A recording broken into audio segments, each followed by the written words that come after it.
A'udzu billahi minasyaitonir rajim. Bismillahirrahmanirrahim. Assalamualaikum warahmatullahi taala wabarakatuh.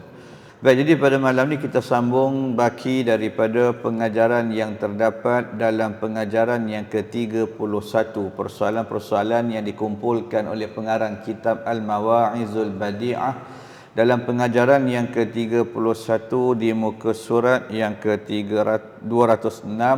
Kita berada di penghujung pengajaran yang ke-31 setelah mana kita membincangkan, berkongsi apa yang disebut sebagai maksud dan juga apa yang boleh kita ambil faham daripada pengajaran-pengajaran yang terdapat dalam pengajaran yang ke-31 ini. Baik, menyambung pada persoalan yang berkaitan dengan beberapa perkara yang diperingatkan, qala musannifur rahimahullahu ta'ala dan umpama amal dengan tiada taubat itu seperti rumah dengan tiada tiang, maka jangan sentosa kamu akan tipu Allah Ta'ala dan akan lorongnya. Maka tiada sentosa akan tipu Allah Ta'ala itu melainkan segala kaum kerugian dan celaka. Dan katakan olehmu, hai Tuhan kami, kami menganiayai akan diri kami, dan jika tiada engkau ampun akan kami dan engkau kasih akan kami, senya adalah kami itu daripada segala orang yang kerugian. Ini 3 lagi persoalan ataupun 3 daripada perkara baki daripada pengajaran yang dihimpunkan dalam pengajaran yang ke-31. Baik, dalam perkongsian ilmu yang telah lalu telah pun kita melihat kepada beberapa persoalan yang berkaitan dengan peringatan yang disebut oleh pengarang kitab ini berkaitan dengan beberapa perkara yang berkaitan dengan amalan-amalan ataupun perbuatan-perbuatan yang dituntut oleh Allah Subhanahu wa taala kepada kita. Ketika mana apa yang kita namakan sebagai ibadah merupakan sesuatu yang menjadi suatu kewajipan dan ianya mesti menepati apa juga perkara yang telah pun ditentukan oleh Allah Subhanahu wa taala. Dalam arti kata, kalau sekiranya ibadah tadi kita laksanakan tanpa mengikut apa yang telah pun ditetapkan dari segi hukum, dari segi cara, dari segi pelaksanaan, dari segi ketetapan, dari segi kaedah dan sebagainya, maka ada kemungkinan amalan tersebut tidak akan diterima. Sebagaimana yang telah pun kita bincangkan ataupun kita kongsikan beberapa perumpamaan yang ada sebelum daripada ini. Maka begitu juga pada malam ini ketika mana diumpamakan satu lagi perumpamaan yang disebut sebagai melaksanakan amalan tetapi tidak diiringi dengan taubat. Tidak diiringi dengan satu perbuatan yang juga dituntut oleh Allah Subhanahu wa taala dalam syariat ini. Ketika mana diumpamakan perbuatan yang sebegitu seperti mana sebuah rumah yang tidak ada tiang. Dalam keadaan binaan yang tidak ada tiang, ada kemungkinan dia takkan kekal lama. Dia tidak akan dalam keadaan maknanya kukuh kerana tidak ada yang menyokong, tidak ada yang menguatkan dia. Maka itulah umpama amal dengan tiada taubat. Maksudnya kita melaksanakan amalan, maka dalam keadaan amalan tadi tidak kita iringi dengan antaranya menuntut agar Allah Subhanahu wa taala menerima amalan yang tersebut, memohon keampunan di atas setiap daripada perbuatan-perbuatan yang kita laksanakan kerana bimbang mungkin dalam perbuatan tadi tidak ada ataupun ada perkara-perkara yang disebut sebagai persoalan yang tak sempurna, yang tidak sepatutnya, yang tidak mananya elok dan seumpamanya. Agar mudah-mudahan ketika mana kita memohon, meminta Allah Subhanahu wa taala untuk menerima amalan tadi dengan mengakui kelemahan, mengakui ketidaksempurnaan diri, maka mudah-mudahan kekurangan-kekurangan yang banyak itu akan dimaafkan oleh Allah Subhanahu wa taala. Maka itu maksudnya amalan yang dalam keadaan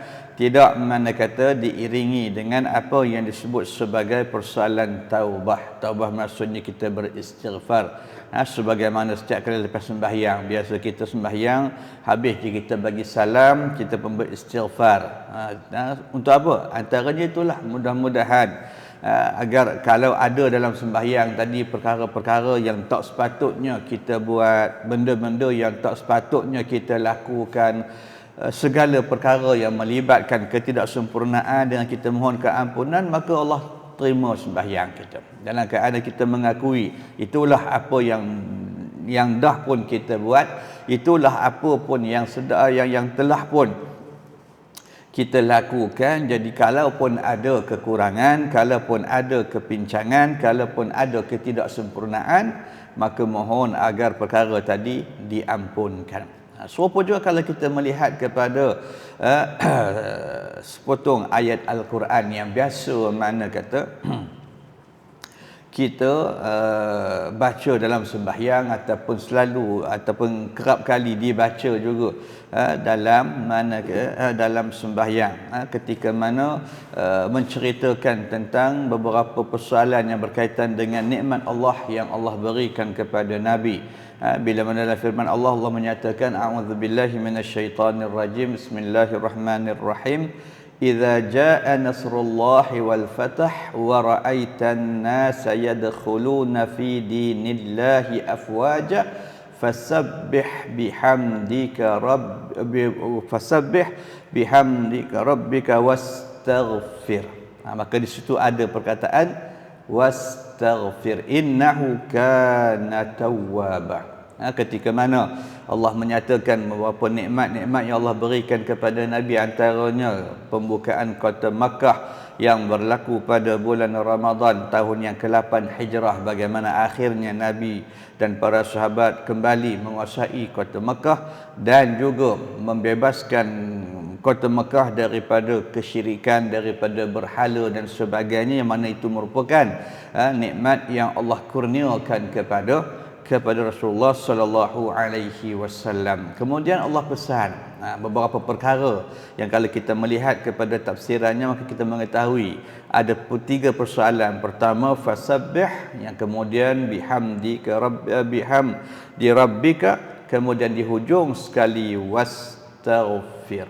Jadi mungkin timbul persoalan, kenapa maknanya setiap ada nikmat tadi, setiap daripada apa yang kita buat tadi berkaitan dengan apa juga perkara, maka diiringi dengan 3 perkara ni. Pertama bertasbih, yang kedua bertahmid, dan di hujung tu dikaitkan dengan istighfar. Jadi ayat itu juga menunjukkan apa yang telah pun kita sebut tadi. Dalam keadaan kadang-kadang mungkin kita berasa bahawasanya setiap kesenangan, setiap mananya apa yang kita dapat tadi hasil daripada usaha kita, hasil daripada kepandaian kita, hasil daripada kerja kuat kita, tanpa kita memikirkan, itu sebenarnya merupakan rahmat daripada Allah. Jadi kadang-kadang menjadikan kita ni berasa megah, berasa sombong, berasa macam-macam. Maka ketika itulah diiringi dengan persoalan istighfar tadi. Mudah-mudahan kita teringat, mudah-mudahan dengan kita beristighfar, kita mohon keampunan. Mana tahu dalam keadaan kita mengusahakan, dalam keadaan kita berikhtiar, dalam keadaan kita mencari satu kebaikan, di situ ada percampuran, ada perkara-perkara yang tak sepatutnya kita buat, maka kita terbuat, ataupun kita tak sengaja memasukkan, mencampur adukkan benda-benda yang tak sepatutnya ada dengan perkara yang sepatutnya ada. Maka istighfar tadilah mudah-mudahan yang menjadikan amalan tadi diterima, yang mengukuhkan amalan, maka dia tak jadi macam apa yang diumpamakan sebagaimana rumah tapi tidak ada tiang. Rumah siap tapi rumah tu tak kuat. Pasal apa? Tiangnya tak ada. Tak ada yang menyokong, mungkin dia jadi rebah, mungkin dia jadi runtuh. Maka begitulah amalan tadi yang tidak diiringi dengan perkara yang tersebut, maka kadang-kadang amal tadi dia tak berapa kukuh. tak berapa kuat. Jadi itu yang dipesan supaya sentiasa kita beristighfar, bukan masuk dalam keadaan ketika mana kita melakukan dosa saja, kerana itu tentulah kerana kita manusia tak lari daripada dosa, tak lari daripada kesilapan. Tapi dalam soal yang berkaitan dengan amalan juga, mudah-mudahan bila kita iringi dengan istighfar, maka istighfar tadi merupakan pengakuan terhadap ketidaksempurnaan diri kita. Kerana kadang-kadang kita merasakan apa yang kita buat tu dah betul dah. Itu semua gitulah. Apa yang kita buat, kita akan rasa mana kata dah elok. Kita akan rasa dah baik. Kita akan rasa dah sempurna. Namun kadang-kadang dalam apa yang kita rasa tu, maka dia banyak yang berlawanan dengan apa yang kita rasa. Berlawanan dengan apa yang kita kita jangka. Mungkin yang kita rasa baik tu rupanya tak baik. Mungkin yang kita kata sah tu tak sah. Mungkin yang kita kata elok tu tak elok. Jadi ketika mana itu yang dah pun kita lakukan, maka istighfar tadilah yang mudah-mudahan memohon agar Allah Subhanahu Wa Taala menerima amalan-amalan yang kita laksanakan, amalan-amalan yang kita lakukan, agar mudah-mudahan kita mendapat keuntungan, mendapat ganjaran yang baik, mendapat pahala yang dijanjikan oleh Allah Subhanahu Wa Taala dalam perkara yang tersebut. Jadi maknanya kena banyak istighfar. Bukan persoalan maknanya dosa sahaja, kerana itu perkara yang memang dah kata-kata mesti dah kita beristighfar. Maka dalam melakukan amalan, begitu juga dalam mendapat nikmat pun kalau boleh, agar mudah-mudahan tak timbul kesombongan.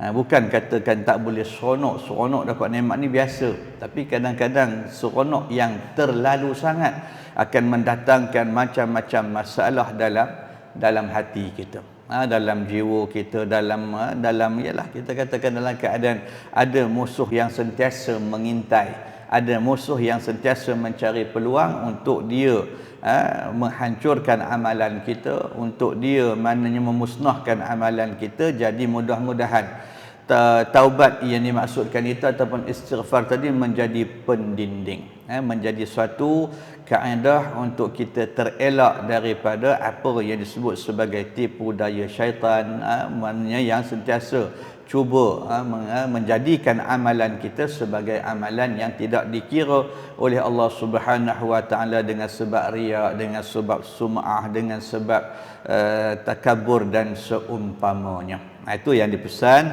kata pengarang kitab ini tentang amalan-amalan yang tidak ada taubat, maksudnya dalam keadaan tidak diiringi dengan perbuatan istighfar. Kerana ini perkara yang sentiasa perlu. Kita pun kadang-kadang bila masa sebut kata habis kuliah, habis apa pun, kita tutup dengan tasbih kafarah. Antaranya itulah minta ampun, minta doa, minta maaf andai kata dalam apa yang kita perkatakan, apa yang disampaikan itu ada kekurangan-kekurangan, ada kesilapan-kesilapan, agar mudah-mudahan perkongsian tadi mendapat manfaat di sisi Allah Subhanahu Wa Taala. Jadi apapun itulah perkara yang dipesan dalam perkara yang kita sebutkan tadi. Baik.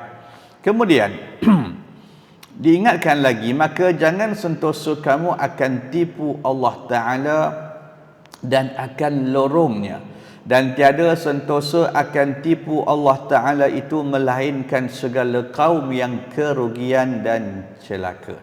Apa maksud di sini? Baik, maksudnya dalam keadaan dipesan kepada kita agar kita sentiasa mengawasi benda-benda yang boleh melalaikan kita daripada mengingati Allah. Maksud kata tipu Allah tu bukan kata Allah tipu kita, tak. Maksudnya kita tidak melaksanakan perintah Allah. Seolah-olah kita beranggapan apa yang Allah sebut, apa yang Allah janjikan tu benda yang tipu belaka. Kerana biasanya kalau orang tadi menipu, kita takkan percaya cakap dia dah.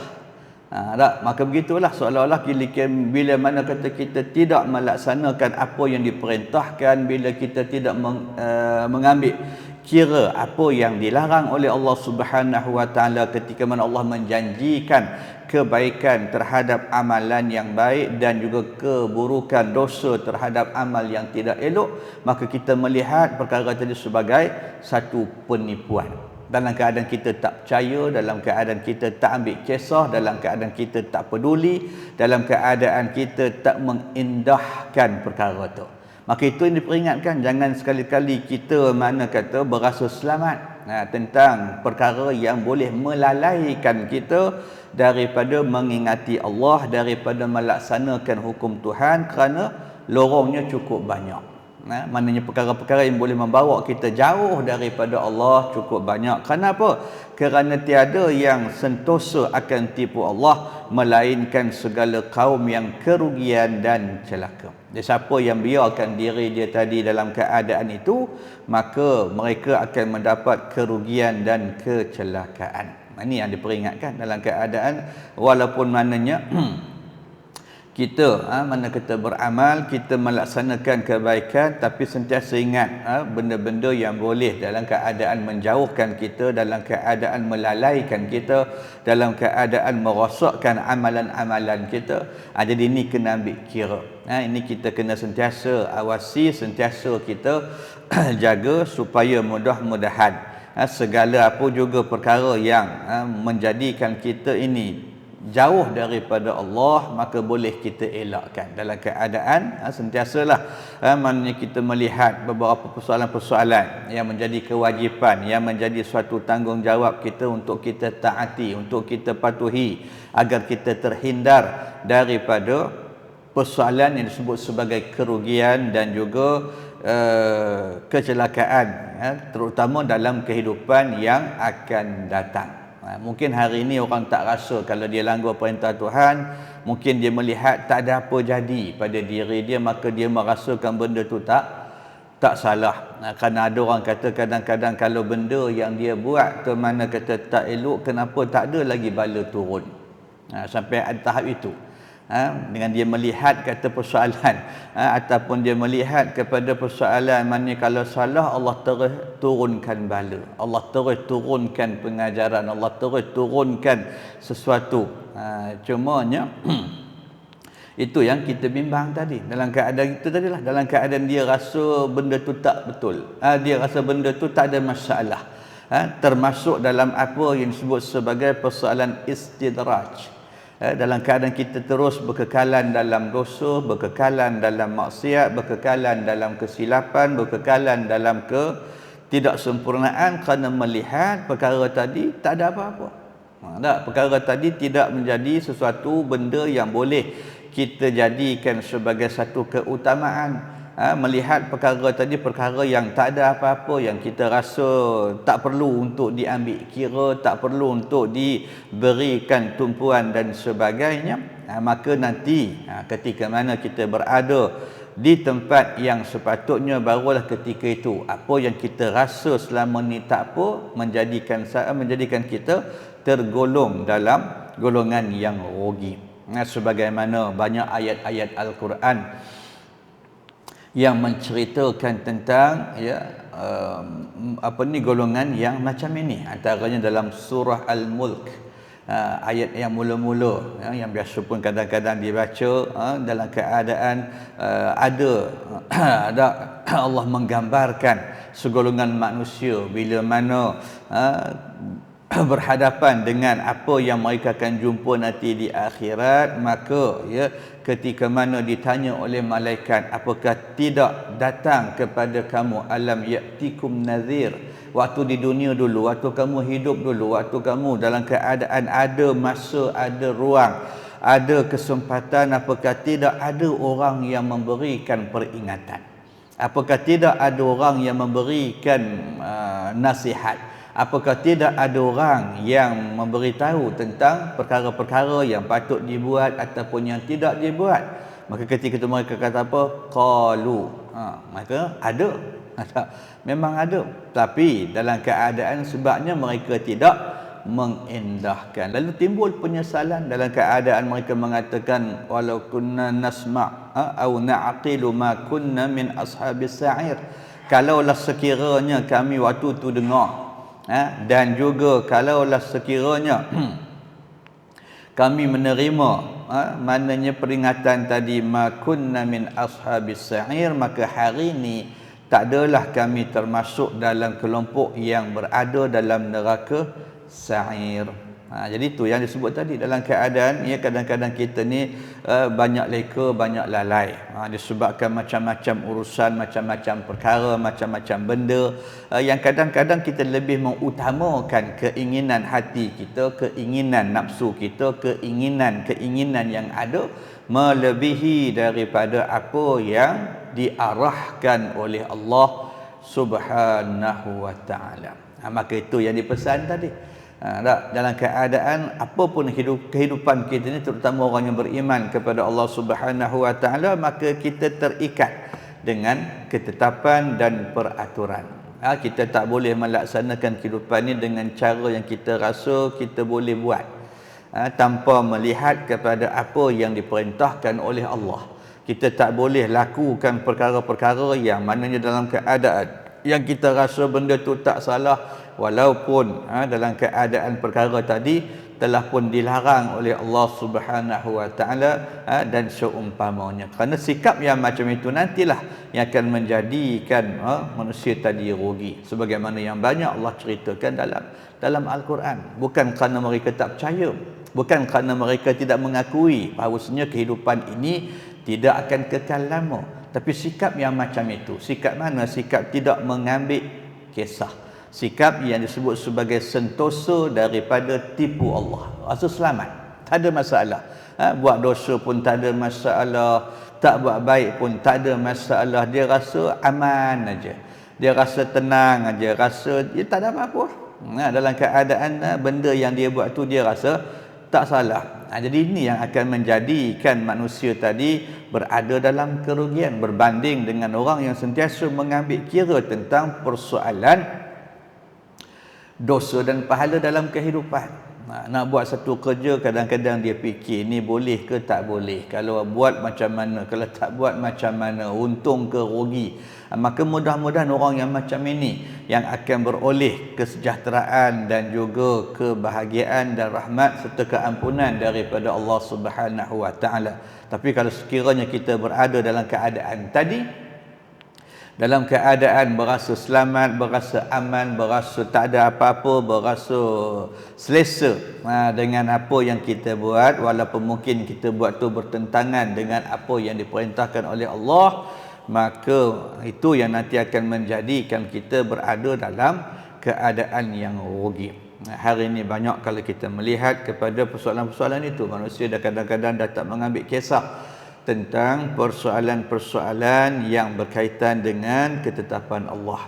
Persoalan-persoalan yang telah diperingatkan oleh Rasul, oleh para ulama, kerana mereka melihat kepada persoalan yang lain. Kerana tadilah berasa sentosa dengan tipu Allah tadi, dalam keadaan dia berasa tak apalah kalau Allah kata seolah-olah dia tak percaya dengan maknanya janji Allah Subhanahu wa taala untuk memberikan kebaikan dan memberikan balasan yang setimpal kepada mereka yang melakukan dosa dan juga yang melakukan kebaikan. Jadi sikap itulah nanti akan menjadikan manusia tadi berada dalam keadaan kerugian. Maka ni yang diperingatkan dalam kesempatan yang ada ni, maka kehidupan ini perlu kita jalankan ataupun perlu untuk maknanya diteruskan dengan mengambil kira persoalan ketentuan Allah Subhanahu wa taala, tentang aturan Allah Subhanahu wa taala. Mana yang boleh maka boleh, walaupun mungkin kadang-kadang nafsu kita tu tak berapa nak terima, dan mana yang tak boleh tetap tak boleh, walaupun kadang-kadang itulah yang menjadi keinginan yang utama dalam diri kita. Jadi bermakna tak boleh dalam hidup ni kita laksanakan macam apa yang biasa disebut bersultan di mata, beraja di hati. Sukati kita nak buat apa, sukati kita nak buat apa yang Allah larang pun kita buat, apa yang Allah suruh pun kita tak ambil kisah. Maka yang ni tak boleh. Sikap macam inilah yang nanti akan menjadikan kita termasuk dalam kelompok mereka yang rugi dan mendapat maknanya keburukan di akhirat. Itu yang dipesan dalam keadaan pengajaran yang ada dalam pengajaran yang ke-31, dan akhirnya disebut dalam pengajaran ini, dan katakan olehmu, hai Tuhan kami, kami menginayai akan diri kami, dan jika tiada engkau ampun akan kami dan engkau kasih akan kami, senya adalah kami daripada segala orang yang kerugian. Balik kepada persoalan tadi, sentiasalah mohon rahmat daripada Allah. Sebagaimana Allah ajar dalam Quran, doa yang berbunyi Rabbana zalamna anfusana wa illam taghfir lana wa tarhamna lanakunanna minal khasirin. Jadi di antara punca kezaliman kita terhadap diri sendiri, kenapa? Tadilah kerana berasa sentosa dengan tipu tadi. Berasa tak ada apa-apa, berasa selamat, berasa boleh lepas. Tambah kalau kita pula mana kita ada benda-benda yang boleh menghalang daripada dikenakan tindakan, ada pangkat, ada gelaran, ada jawatan, buat salah orang tak berani nak usik, tak berani nak tegur, tak boleh nak cakap. Jadi lagi kita berasa selesa, lagi kita berasa selamat, lagi kita menambah kejahatan-kejahatan dan juga keburukan-keburukan yang kita buat. Maka itu yang disebut tadi, dalam keadaan sentiasalah berdoa agar mudah-mudahan Allah mengampunkan dan melimpahkan kasih sayangnya kepada kita. Kalau tidak, maka tidak ada siapa-siapa lagi lah selain daripada Allah yang boleh mengelakkan diri kita daripada kerugian. Mungkin kita berasa rugi di dunia ni dalam keadaan kadang-kadang ada orang nampak mana kata sedikit kerugian dalam melakukan amal-amal yang soleh. Sedikit perkara yang dia rasa rugi kalau melakukan benda-benda yang baik. Tapi kerugian yang sebenarnya bukan ketika mana kita melakukan kebaikan. Kerugian sebenar ialah apabila kita meninggalkan kebaikan. Walaupun mungkin kebaikan tadi taklah banyak mana, tapi itu satu kerugian, satu daripada perkara yang nanti kita tak boleh nak balik untuk melakukan perkara yang tersebut. Sebagaimana juga dalam banyak ayat-ayat Allah Subhanahu Wa Taala menggambarkan bagaimana ada manusia memohon agar Allah Subhanahu Wa Taala mengembalikan mereka ataupun menangguhkan sekejap ajal yang ada pada mereka untuk mereka melakukan amalan. Kenapa? Waktu tu baru berasa rugi. Waktu tu baru berasa tak kenalah, silap. Dulu tak buat, maka minta balik, maka mohon balik. Tapi apa yang dah pun Allah berikan pada kita sebenarnya memang udah diberikan. Jadi bila kita menyalahgunakan perkara tadi, maka kerugian itulah yang kita tanggung. Perkara itulah yang akan kita hadap, dan ketika mana kita akan berhadapan dengan satu masa yang tidak ada lagi dah maknanya waktu untuk kita patah balik ke belakang. Ketika itulah maknanya dipesan supaya kita sentiasa memperbanyakkan mana kita memohon keampunan daripada Allah Subhanahu Wa Taala, mengakui kesilapan dan juga perbuatan kita, menzalimi diri kita sendiri dengan melakukan perbuatan-perbuatan yang dilarang, dengan melakukan perkara-perkara yang ditegah oleh Allah, dan kita mohon ampun agar mudah-mudahan Allah ampunkan dan Allah berikan kasih sayang kepada kita, kerana kita tidak mahu menjadi orang-orang yang rugi. Tidak mahu menjadi mereka yang nanti menyesal di akhirat. Mereka yang dalam keadaan dah pun ada peluang yang berbagai-bagai, dengan segala nikmat yang Allah berikan, dengan segala kelebihan yang Allah kurniakan, tapi semua tadi disalahguna. Semua tadi tak diguna pakai mengikut kaedah-kaedah, mengikut sesuatu yang boleh memberikan kebaikan kepada diri mereka. Itulah yang disebut dalam pengajaran yang ke-31 ini. Dalam keadaan telah pun kita diperingatkan dengan berbagai-bagai persoalan. Mudah-mudahan persoalan-persoalan tadi sentiasa menjadi ingatan, sentiasa menjadi panduan dan pedoman untuk kita meneruskan baki kehidupan yang ada ini. Mudah-mudahan ada di antara amalan-amalan yang kita laksanakan akan menjadi sebab untuk kita mendapat rahmat, keampunan dan keredaan daripada Allah Subhanahu Wa Taala. insya-Allah. Jadi kita akan sambung nanti ke pengajaran yang ke-32, yang mana dalam pengajaran yang ke-32 ini berbunyi qala musannifur rahimahullahu taala, berkata Allah Subhanahu wa taala, hai anak Adam, dengan sekira-kira kadar kasihmu kepada dunia itu, aku keluarkan kasihmu kepada aku daripada hatimu. Maka bahawasanya aku tiada aku himpunkan akan kasih bagiku dan kasih bagi dunia dalam hati yang satu.